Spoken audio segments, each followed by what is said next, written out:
Hey guys, this is Savannah from earthandwater.co. Today I am here with Daniel Murfield. He is an author, a healer, and a coach. How are you doing today, Daniel? Very well. How are you? I'm doing well. I think you have a book as well. I do. Yep. Yep. I released it this year. You want to tell us about that? It was a channeled text from my guides, just related to the energy within our mental health. So our peace comes from within, our divine connection, our purpose within this planet. It all has to start somewhere, and those are the foundations that can create harmony within people's lives. Yeah, because you focus on a lot of mental health stuff, right? I do. Yeah. Yeah.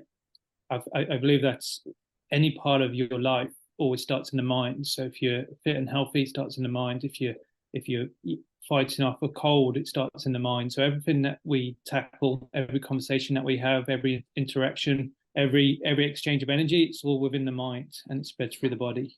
I agree completely. Our emotions, for on one hand, our emotional guidance scale, I talk about that all the time.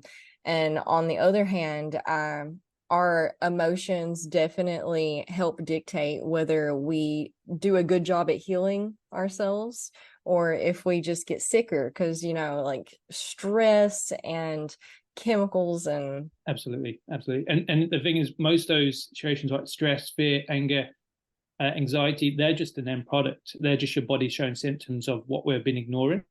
So when we kind of look at ourselves, we have to kind of tackle the kind of energy when earlier on to stop it from just showing symptoms within our embodiment. yeah, because energy, right? It's all energy. It is, yeah, yeah. And the blessings of life, we ignore ourselves to fit a system that has no identity. So energy itself is probably the most creative outlet that we have, and we just choose to ignore it at every point in our life if we fit the system that's been displayed in front of us. Yeah, we really emotions are uncomfortable. So instead of addressing them, instead of looking at them head on and asking them what they're trying to tell us, because that's all they're ever trying to do. Our emotions are our communication system with our subconscious, with the divine, with all of the things, right? We want as humans to get stuck on the words and the actions and the clear cut, like we want signs, but we want it written in a word for word English, like a language that we can understand. But in reality, the language of the universe is our emotions. It's our energy. Yeah, absolutely. And we close our mind off because we're not connected. So that kind of connection to words, that's just limiting our ability to grow as a soul and it's an embodiment. So when we kind of look at emotions are a part of our life that we're here to experience, but they're not going to be controlling our day-to-day actions. It's more of our feelings. So a lot of people are emotionally driven or emotionally charged, Mm-hmm. and then they're reacting to energy that's been attached to them or placed within their reality. Whereas when we kind of connect with our purpose, our internal light, it's about how we feel. So, say for example, emotions, they're kind of like you go to a wedding, you can feel a pure happiness, love, the joy. But it also works if you say you're faced with a predator and you can feel your life within that moment. The power of nature, that's an emotional point. But we're not meant to have emotions through every stage of our day. We're meant to feel, we're meant to be present and allow that oneness to actually welcome the energies. We're meant, our five gifts, which we've restricted down to minimum. We see, we hear, we taste, we touch, we whatever. We restrict those because we're charging our emotions and releasing all our empowerment to a system. Whereas when we look to ourselves and we look to our gifts, as soon as we start activating just our physical purpose, we can start attracting energies. We can start being abundant in our kind of decision making and our choices. So it's this spiral where the world charges our emotions to control us. But when we remove the emotional side and we look towards how we feel, we can connect in with ourselves. Yeah, it's a tool, right? But nobody teaches us how to use it. And since it is a very, emotionally charged thing, emotions are big sometimes. And if you're not taught to control it and utilize it, then we either explode all over the place and, they're just running around like crazy, or we suppress them and just shut down, which also disconnects us. We have to find that happy medium. And a lot of us don't even realize that we need to learn how to utilize our emotions as a tool of communication and guidance. Yeah, absolutely. And the first part of our soul's contract is the soul attached with an embodiment. So the first stage is actually understanding who we are in a physical form. So when we look at the physical form and we walk, say we're walking down the street, the good chances are everybody wants to project, everybody wants to attack, everybody wants to remove boundaries and overstep the mark. Whereas when we look to healing, we look to remove other people's energies, and we bring our awareness to who we are, our self-care, our self-love. And within that moment, we can acknowledge what resonates with our soul and to our embodiment. And that first step within the soul's contract is very rarely achieved because the system doesn't recognize individuals. It doesn't recognize the purpose that we are here to kind of accomplish or experience. So the actual boundaries of energies exchanging and interactions and the kind of construction of how the world operates does not see a soul attached to embodiment. It sees you in kind of like a logic-based reality, which needs control and efficiency to work. All right. So we were talking a second ago about the divine list of principles and goals attached, which is what you're touching on right now. But I don't know enough about that kind of thing to prompt you on it and ask questions. So how would you explain it to people who have never even heard the concept of goals attached to your soul? Yeah, so a soul's contract is kind of when we go through the cycles of life, we're actually entering an era now. So we're coming to an end of an era within this divine connection. So over the past several thousand years, would have been present on the planet a few times over and over again. And every time we had to learn a different kind of lifestyle. We might have been poor, we might have been rich, we might have been in love. We might have excelled in the education system, or we might have been connected with nature. So all these different qualities to life, we're here to experience. So when we kind of enter the world, we always have what we learned in the previous life and what we're going to learn in this life. So we can only really kind of touch onto that or kind of connect in with that divine connection when we look at ourselves as an individual, when we look at ourselves that I'm here to experience this, and along the way I'm going to have to adapt, I'm going to have to change, I'm going to have to understand that the free-flowing energy of the planet I've got to become part of. So I've got to look to nature. I've got to see within nature how the system works, how it recycles, that circle of life. I've got to understand that it flows in this manner. And as soon as I become part of that circle of life, I can connect in with the physical aspect, and the soul can send kind of like messages and hints, and has a divine connection to how we're driven within this life. So you'll find like manifestation. We only manifest things in the short term. If you manifest stuff in the long term, you're removing the in the moment principles of life, in the joys of I'm here, I'm present, and I value everything that's in front of me. So when we kind of look at our connection to this life and connection to how we grow as a person and how we socialize and how we kind of evolve, it's always within the moment. But within that moment, we have to recognize the energies that are present within nature, within the universe, what this circle of life is about. So as we're coming to the end of an era, and as we're kind of looking to come to kind of like the planet goes to reset, so we kind of create our alignment to a higher vibrational consciousness, this stage is actually we're looking back on past lives, putting all those into a picture, and then going, well, this era I've learned this, and then I've got to understand that in the next era I've got to become more connected. I've got to be consciously aware that there's energies that are just not within the eyesight, but within the planet and the environment that's are there to support me, are there to guide me, are there to divinely connect to not just the place you call home, but everywhere within the universe. Is this network of unique ability to just be present and understand life itself. Okay, cool. Okay, I can work with this. So for one, we're talking about reincarnation, right? All right. Yeah. And then each life that we live just kind of more or less subconsciously stacks on top of itself, right? So you learn things in this life, and then you move on to the next one and you learn things, and those kind of stack on top of each other to help us evolve.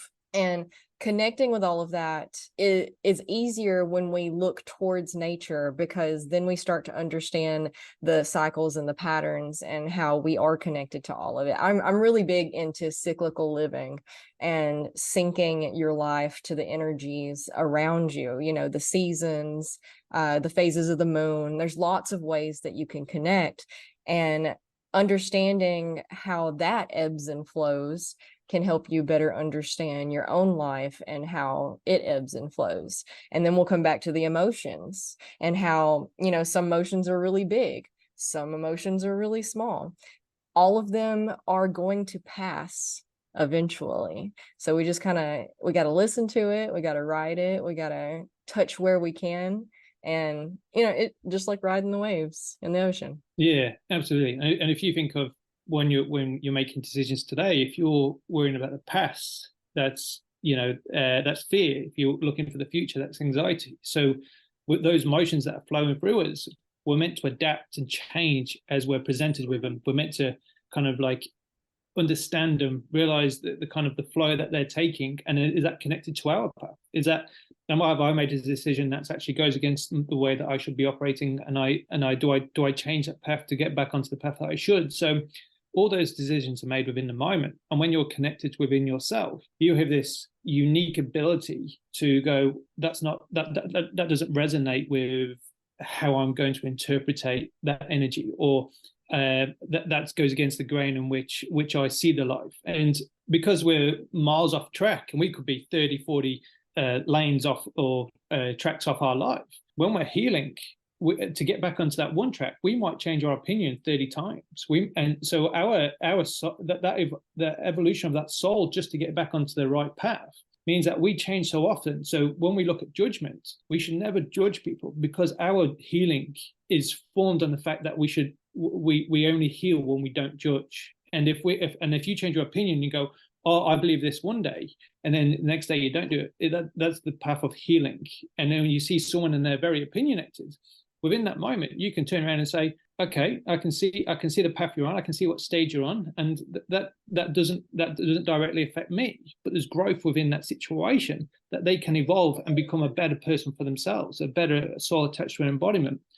So we kind of have to take that judgmental attitude out, because that judgmental attitude is connected to control. And to be divinely connected to ourselves, we have to release all aspects of control. We have to let the energies around us protect us, surround us, create our empowerment, create our aura, and then flow as we change and grow and connect back onto that true path of ours. I agree completely. You definitely have to take a step back from who you even are as an individual and take that. I guess it's the ego, right? You got to separate the ego from the essentially like the third person, you know, or yeah, you play video games, you have first person video games and you have third person video games. And day to day, we're more or less interacting as a first person, right? We're seeing through our eyes, we're seeing our hands, we don't see our body, but you really have to take a step back from that even. And not only do we not need to judge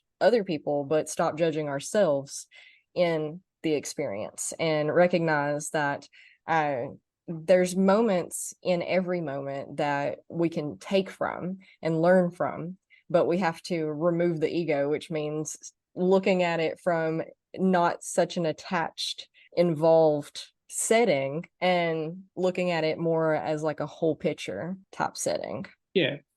Everybody has an ego. That's their mind's understanding of how they want the world to see them.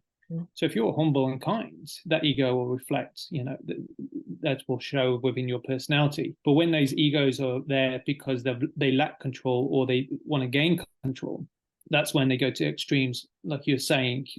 And instead of stepping back and looking at the situation for what it is, they tend to jump right in and then get in the middle of this twist and turn, and it's not healthy for anyone. It just creates conflict within the person who's creating that kind of vicious exchange of energy, plus everybody that's involved in it. It's a very spiral that circulates downwards very quickly. And when we kind of look at kind of the world, how it operates at the moment, it's under just a logic-based reality. It's so that logic-based reality is only a small percentage of how we kind of connect in with our mind, and that's that's very small, 8, 9, 10% of what it is. But we neglect the other 90%, and that other 90% is not just within the physical form. It connects the networks, it connects the vibrational alignments, it connects in with the soul. It kind of there's worlds upon worlds or layers upon layers of what we're ignoring, because this logic-based reality needs control to operate. So the logic is control and efficiency, or the efficiency to control. So when people are hurting and they're trying to make decisions for themselves, they instantly have to take control. That's in their default stance, their behavioral patterns. They have to take control of that situation. But when we're healing, we sit back and we don't look to take control. We look to understand. And you mentioned it before. There's wisdom in every moment. You just have to understand that wisdom that's relevant to you, relevant to how you operate, and relevant to what your journey or story is, where it's taking you. So logic, great, brilliant, build stuff. We can be very innovative and all this, but it doesn't connect the soul to an embodiment. It disconnects it because it requires control. So when we look at the worlds and we look how we're going to heal, we have to step out of that system, and it's a difficult transition. Everybody faced with a tough task of a default patterning that you've been conditioned to behave. Yeah, all of the teachings pretty much tell us to practice disattachment, right? Like unattachment. We have to disattach ourselves from what we feel like things should be. Because again, coming back to the nature thing, the river of energy is flowing, and trying to fight that is like trying to fight the river. It's not very pragmatic. You're not gonna, you can swim, you can float, you can kind of direct it a little bit, but actively trying to fight it just causes drowning. Yeah. And that just creates conflict within your mind. So that energy, if you think of you're trying to fight this river, which you're always exchanging energy, you should just let it flow through. You just let it cleanse you, just let it just naturally just go from one point to the next. But as soon as you create those blockages, you're creating energies. And that's where you kind of create unhealthy habits, diseases, illnesses, and all starts, and all those things are within your mind are trapped within your body, are trapped within your mind.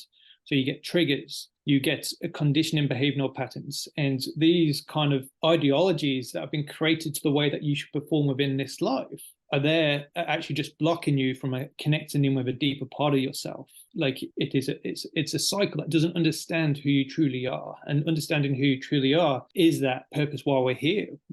This physical body, that's our first part of our soul's contract, to connect in with the soul and the physical body, so we can then learn the lessons that we're meant to learn within this lifetime. Yeah, because that control is oftentimes given to us by society or culture or our parents or whoever, right? Media, there's lots of things. And figuring out who you are is letting all of that fall away, and again, coming back to your emotions and allowing them to direct you. What feels good, what doesn't. So how would you what kind of advice would you have for somebody who knows this, but they're still having a really hard time letting go of control? Yeah, so the fear of change is presented with most people, especially. So a lot of people now, they will reject the idea of it until they hit rock bottom, and then when they hit rock bottom, all of a sudden there's a window that opens within their life, that there's a realization that they've been self-sabotaging their habits and their world because they were too scared of change. That fear was driven by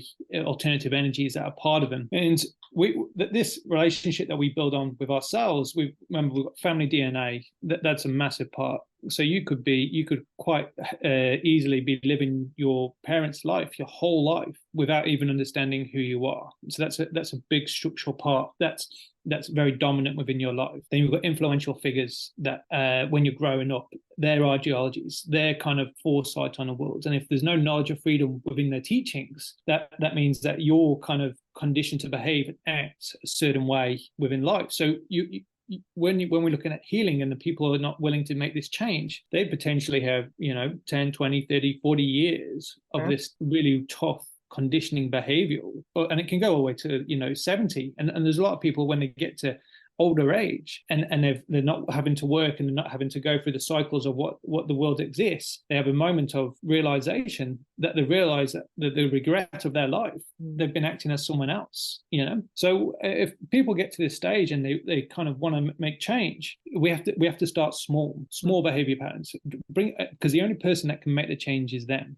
You're accountable for your own life. You're responsible for your own life. It is no good to project or kind of attack or kind of like remove this accountability and judge others when you're not willing to be the best part of yourself. And being best part of yourself doesn't mean you always get you don't get these big houses and you don't get all these cash in the bank and stuff, because that's the logic world. We're looking at mental health. We're looking at divine connection with your body. So when we look at the change, start small. Know the difference between feelings and emotions. Know the different. Know how you're holding your energies within your spaces. That we can quite easily put every space within our world under the umbrella of work. So when we get up, we think about work. When we're making breakfast for the kids, we're thinking about work. When we head to work, we're thinking about work. When we go shopping, we're thinking about work. When we go exercising, we're thinking about work. So all of a sudden, there's 5 or 6 divine spaces which should be individual, are all under the umbrella of work. So the umbrella of work means that it's all about control. You're feeding someone else's money, making them richer in a period of time where your mental health is critical. And just simple exercises like spending time with your kids in the morning, asking how they are, starting the day off well, or sitting on an evening around a table, having a meal and talking, or exercising. That should never be under the umbrella of work, because it's you connecting in with yourself. It's you recognizing that I'm going to do this, and I'm going to be healthy. I'm going to make the right decisions. So when we talk about difference between feelings and emotions, talk about spaces, we then have to connect in with nature. So this routine where we start off small and we expand our world to suit our mental health means that we can start getting through stages and being accountable. So you might go one day, I realize that every time I go to this shop, I'm charging my emotions and triggering myself, and I'm setting myself off to be a negative effect for the rest of the day. And when you can first recognize that, you can go, right, okay, I recognize it. So next time you do it, you go, right, I'm going to change this. I'm going to evolve, and I'm going to not repeat this behavioral pattern which I've been subject to. So it's a very delicate journey, and surrounding yourself with people that are willing to listen. Listen is a massive part of healing. That's a huge part of our life, because we can learn more than listening than talking. Being present in nature. Me personally, I spend large amounts of time in nature just because I'm so connected now with animals and nature that it's just my home. But people, if they've been in the city and they're trying to get this connection, they get anxiety and stress, and they kind of like they feel like have to be productive, or they feel they have to kind of be doing something, whereas sometimes the most blessing things in life are just being present. Yeah, I have a lot of people because I talk about getting in tune with nature and stuff, because I'm big into gardening. Gardening will help you really get in touch with those cycles. And people who live in the city often come back to me and they're like, well, that's all fine and dandy, but I can't do that. So next, what else do you have? And I'm always like, there you can bring plants in the house, and you can get some potted plants, some house plants, and you can do windowsill gardens, and you can visit the park. Are there any other things that you can think of that people could do to get in touch with? Yeah, so we actually attach our energy to items. So if you go in your house and you go, I've attached mine to, it's got this emotional attachment, I don't want to let it go, that could actually be hindering your growth. So you could be buying items that you're walking into this space that are instantly draining your ability within this world. And it could be something as simple as you're in a past relationship, there was this one item which you had really good times, but every time you see it, it makes you emotionally, and you discharge all your happiness into this item. So these spaces that we create, we're creating a cleansing of our kind of aura, our kind of principles of life. So hoarding discharges our energy. Being untidy discharges energy. Sleep, is the critical part. So when we go to sleep, we go with the intentions to kind of, it's like a deep meditation. It's to receive, it's to create our awareness within the world. So we process all of our day within our sleep. So making stuff like tidying our beds, drinking water before we go to sleep, all these little habits cleanse as we go. So items where we attach energy our like I personally would never have any electronics in the bedroom. That it's just a conflict within your mental space, and kind of like these little things that where you kind of implement little changes, you'll just shift in your energy, you'll just shift in your mentality, and then you can start creating spaces to kind of move forward. And even like you're saying, plants are brilliant. Plants bring they give off an aura which can change the way that your mindset is being kind of like conditioned to behave, and they can relax you, they can bring calmness to your life. So it's a very kind of it's a delicate journey, and that's why people pay a kind of they get these people who go around like cleanse people's houses and create a decent atmosphere. But if you're still reattaching your energy to these items or to these rooms or to these experiences, it's just a self-sabotaging behavior pattern which we just keep repeating. I agree completely. I'm really big into minimalism. So, that way you can it makes everything easier. It makes everything clearer and more easily understood. And it gets rid of that clutter, because I'm big into cleaning too. And one of the biggest things that I tell my clients is that, because it gets overwhelming, because we're like, okay, well, I'm suddenly aware, right? Like I've spent the last 35 years being unaware, and now I'm suddenly aware of everything that I need to work on and fix in my life. And I am incredibly overwhelmed by it. Where do I even start? Because I have to fix my food, and I have to fix my environment, and I have to fix my trauma, and I have to unpack it all. I didn't even know I was traumatized by some of these things. I thought it was fine. Turns out it's not. I'm not acting right when XYZ happens, and I need to figure out why. And it can get overwhelming real quickly, and then people shut down and don't want to do anything because they don't know where to start. And tidying up your place is exactly a perfect place to start. When we're really unattached, we're detached from the spiritual, the mental, the divine, but we're really, really good at the physical. So if we can start with the physical, tidying up our spaces, getting rid of clutter, Marie Kondoing our stuff if it doesn't bring you joy, if it reminds you of that time, like you said, it like just breaks your heart every time you see it, maybe you should find a place for it where you see it less. And that can kind of help us make our way towards more of the mental stuff, the internal stuff, the spiritual stuff, and kind of clear it all out a little bit and make it a little bit easier to work with. But it definitely is just hyper awareness, noticing your patterns, making little changes where you can. And you also don't necessarily want to focus, because energy goes where you focus, right? You don't want to focus on the cutting out of, you want to focus on the adding in of the good. Crowd it out, because the more good stuff you can get in there, the more. And I don't like to label things as good or bad. Everything's neutral until you wield it and use it. But crowding out the things that bring in the negative energy for you with things that bring in the good. If you're constantly stuffing in as much good that you can get into your life, the negative will just naturally fall away, because that's where we want to focus on, and we'll start to feel that void in our heart and soul that we all know about. It'll start to close a little bit, and we're like, oh, I didn't realize that hanging out with my kid for an hour filled that hole up, and scrolling on Instagram for an hour opened the hole back up. But now I'm aware. Yep. And that self-awareness, that's just giving yourself that time and effort to be the best part of yourself, being appreciating yourself, your self-care, your self-love, your understanding of the world, and you want to be the best part of who you are.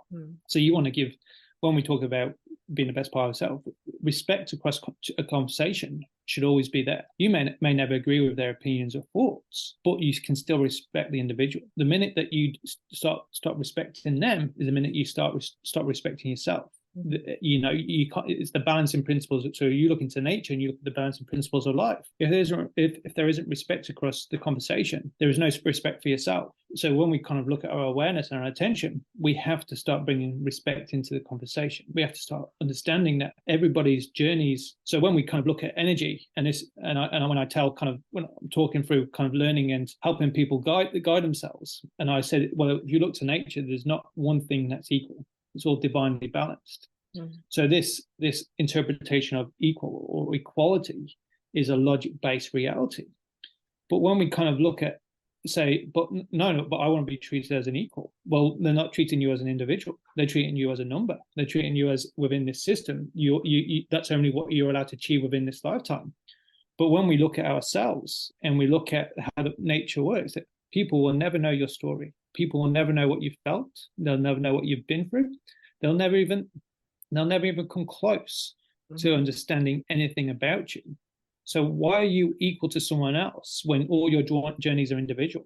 They're not. And the minute you realize that every conversation that you enter is different, is balanced, it has a purpose. The minute that you realize that control logic works under it divides and separates, it categorizes, and then it controls. So the minute that you start categorizing situations, or the minute that you start dividing or separating situations, and the minute that you walk in and say, I don't know your story, but I'm willing to be present, I'm willing to listen, I'm willing to value for you a soul attached to its embodiment. And when you start doing that, you kind of, your natural energy that you attract means that you're looking to the balancing principles of the universe. You're looking to be part of this divine network that we're part of. So when we look to nature, there is not one thing that's equal. It does not exist. So why do we spend our whole lives within this logic-based world looking for equality when we look to the universe, it's not even present, it's not even there? And this is the thing, you get more respect by treating someone as an individual than treating them as an equal. So it's like when you go for you get a partner, a love of your life, you're not looking for an equal, you're looking for someone that balances you, completes you, creates this connection within this world, which you will never be like the masculine and feminine. You know, I've got feminine inside me, but my physical purification is masculine. So when I look to the world, there is feminine beauties within this world that will kind of complement me. They will bring a quality which I will never be able to experience. They'll bring a value into my life, and that is all part of nature. That is all part of how we operate within divine connection. And when we start to realize that just basic conversations of respect, basic principles of life, basic understandings of how the circle of life works, these little habits that we've been conditioned to believe, all of a sudden they go out the window. They're not, there's no value in them anymore, because they're disempowering your ability to look at someone as an individual. Yeah, because okay, so there are so many people waking up right now to the fact that they have no idea who they are, right? And the equalness is the same as sameness, where we're looking for pieces of ourselves in other people and individuals and things and social media. And that's, people scroll for hours because they think that that's how they're figuring out who they are. They think that that's I like this page and this page has this aesthetic, so I wonder if part of my aesthetic is that aesthetic. And the truth of the matter is that that's all externalizing everything. We can't get to where we want to be. We can't fill that void within us. We can't figure out who we are and find our goals attached to our soul if we're always looking outside of ourselves for it. It takes taking a step back and looking within and hanging out with yourself. Hanging out with yourself is such an underrated experience, because that really is the only way you're really going to figure out who you are and how you are and why you are that way. If you're constantly filling your time and your space with things and people, social media or friends, you can't be by yourself. You don't like to be. I know so many people who cannot stand to be by themselves. They crawl out of their skin. But the truth is that's the only way you're ever actually going to figure out who you are as an individual. Yeah, absolutely. And it brings us back to our physical purification, as this soul attached to this physical form. We are that individual. We are that divine connection. We're here to experience certain elements of this life and learn and take it to the next life. So there's a beauty in everybody on this planet, and the minute that you can see the beauty when you're having that conversation or having that interaction, that is when we can bring abundant energies into our life. We're not there with that judgmental, closed down, restricted attitude. We're here to kind of be present, respect, be accountable for who we are, be responsible for who we are, and just allow kind of love and harmony to be part and present within our life. To really understand that we're here to be part of this collective network of beauty, but because we shut our lives down, we instantly remove this ability for any other kind of divine connection. And as we come to the end of this era, and this era over the next 2 decades, the more and more people will be waking up, the more and more people wanting to know more about themselves, they want to connect in with nature. They won't be driven by kind of like this greed and this anger and envy and jealousy, because all it does is it disempowers us and gives someone else power. It disempowers your ability to think for yourself, gives someone else control. So it's a slow, steady journey, but it's a beautiful one. And if you can connect in with the right people and you can harmonize the best part of yourself, life becomes very easy and very understandable. Yeah, we just have to get out of our own way and let it happen. Yeah, we have to bring our identity, and there'll be a lot of people within this lifetime that never know their identity. I didn't even know my name. I had a realization maybe it must have been 5-6 years ago now. I didn't even know my name was Daniel. I was part of, during my healing process, I was disconnected from myself, and I fit a system. I was behaving that this is how I should act. This is and that is, but then when I took my attention, I didn't even realize that my name was Daniel. It might as well have been a number. So when we kind of look at this healing, there's little kind of insights that we can look at every stage that kind of reassure us and go, I am working towards my identity. I am working towards this healing process. I am understanding that not everything happens overnight, and our guides will push us in a certain direction that support that particular environment that we've placed ourselves in. And as we go through life, they'll keep supporting us, and they'll keep encouraging us to be the best part of ourselves. Yeah, just trusting the process, holding the intention in your heart that because that's really all you have to do. You have to point yourself in a direction, holding the intention of ease, flow, and the good of everyone, right? The good for myself, the good for everybody else, and then just take it moment by moment. And, we want to make it more complicated than that, but it's really not. It's just releasing control. Yeah, absolutely. It's being present. And when people say, what's about this inner peace? What's so special about this inner peace? Until you have that moment to when you realize it and you're present, and everything in the world stops because there's just so much joy. This understanding of being in the moment becomes a massive part of your life. And there could be emotions where they've been triggered before and you've reacted to it, whereas this time you've been calm, you've been collective, you understand that those energies aren't part of you. They're not there to control, they're not going to control you there, but you have the empowerment to look for that wisdom within that moment, to understand that this world will challenge us every corner we go around. But within this moment, I'm going to be the best part of myself, and I'm going to bring respect and value to the conversation. Yeah, you just have to intend to be your best. Yeah, absolutely. Well, this has been wonderful. Can you tell people how to find you, what you offer? So I'm on the sagesjourney.com. All my Instagram, Facebook, and YouTube is Sages Journey. I've only come onto social media this year, so I'm pretty fresh at it. I am going away to Nepal next week doing some volunteering with some kids, so I am out of reach for some one-on-one lessons, but they'll be back up and running in probably November if people are interested. And it's just a Sage's Journey. Cool. And I'll link all of that around somewhere close by so people can easily reach you. But I had heard that you were going to Nepal. I was going to ask you about that before we went.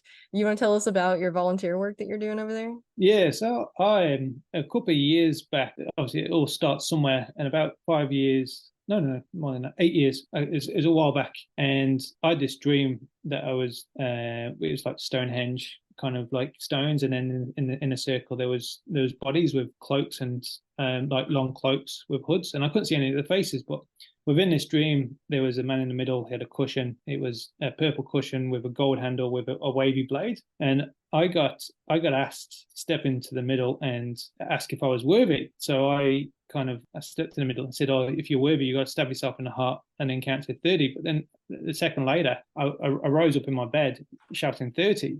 So from that moment, I was always kind of had a connection to Asia.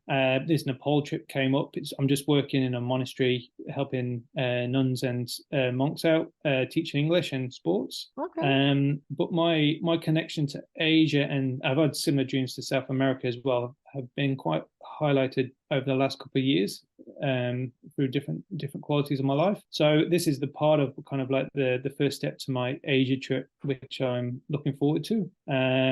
Looking forward to experience, being present, a different way of life.